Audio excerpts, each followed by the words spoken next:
Hey there, it's Brittany Levy with Stay Current, and I'm back with another journal article from the Journal of Pediatric Surgery that you should know. Okay, so what are we talking about today? The Broviac, which is a single lumen, cuffed and tunneled central venous catheter that's often used in infants and neonates. Now we're going to talk about ultrasound-guided percutaneous insertion in small infants, as discussed by Reddy et al. In November 2022's issue of the Journal of Pediatric Surgery. So as a review, there are 3 techniques to place a Broviac line.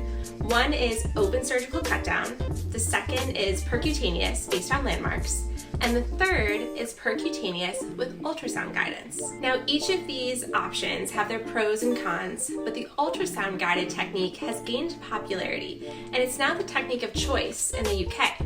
However, it can be technically difficult in small babies, and so the open cut down technique is still used in little ones. All right, so let's get into it. In this study, the authors explored the outcomes for 100 consecutive babies less than 5 kilograms who underwent Broviac line placement using ultrasound guidance. In 94 cases, catheter insertion was uncomplicated, and in all 100 cases, the catheter was successfully placed at the time of procedure. There were no complications in any patient, such as displacement, pneumothorax, hemothorax, or cardiac complications up to 28 days post-placement. So what's the point? Percutaneous Broviac placement with ultrasound guidance is safe and possible in small infants less than 5 kilograms.